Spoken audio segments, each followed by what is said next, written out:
நீ போக்கா, நான் பாத்துக்கிறேன். டேய் பயமா இருக்குடா, அப்பா ஏதாச்சும் பண்ணிடுவாரோன்னு. அதெல்லாம் நான் பாத்துக்கிறேன். நீங்க 2 பேரும் ஃபர்ஸ்ட் பத்திரமா இருங்க. சரிடா, நீயும் பார்த்து போயிட்டு வா.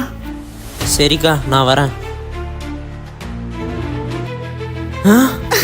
அக்கா, என்னக்கா பண்ற? பைத்தியமா நீ? அதை ஃபர்ஸ்ட் கீழே போட. டேய், நான் ஒரு பையனை லவ் பண்றேன். அது அப்பா கிட்ட சொன்னா அவர் முடியாதுன்னு சொல்றாரு. நம்ம ஆளுகளும் ஒரு பையனை பாக்குறேன், அவனை தான் நீ கல்யாணம் பண்ணிக்கணும்னு சொல்றாரு. அதுக்கே இப்படி பண்ணுவியா? மனசுல ஒருத்தரை நினைச்சிட்டு வேற ஒருத்தரை போய் கல்யாணம் பண்ண சொல்றியா? நீ எதுவும் நினைக்காம தூங்கு, நான் பாத்துக்கிறேன்.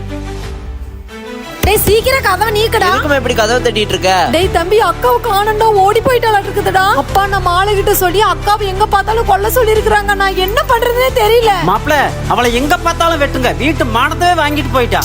ஏய், எதுக்குடா போன புடுங்கற? இப்படி பண்ணிட்டு இருக்க? அவளை வெட்டினா மட்டும் எல்லாம் சரியா போயிருமா? அவ செஞ்சதுக்கு என்னடா பண்ண சொல்ற? ஊருக்குள்ள எல்லாரும் முன்னாடி அசிங்கப்படுத்திட்டா. அப்ப உன் ஜாதியில கல்யாணம் பண்ணா அவன் நல்லவளா? என்னடா உன் ஜாதின்னு சொல்ற? நம்ம ஜாதின்னு சொல்றா. ஜாதின்னு உனக்கு என்ன பண்ணிருச்சு அந்த ஜாதி? நீ கஷ்டப்படும் போது பாத்தாங்களா? நமக்கு சாப்பாடு இல்லாத பெண்ணு அவங்க தான் வந்து ஊட்டி விட்டாங்க. நான் தான் அவளை அவன் கூட அனுப்பிச்சிட்டேன். இப்ப என்ன வெட்டுவியா? வெட்டுவா. அவளுக்கு பிடிச்ச வாழ்க்கைய அவ வாழ போயிட்டா. நீ அவளுக்கு எதாவது ஆச்சே, நீ எடுத்து கட்டிய நான் எடுக்க ரொம்ப நேரம் ஆகாது.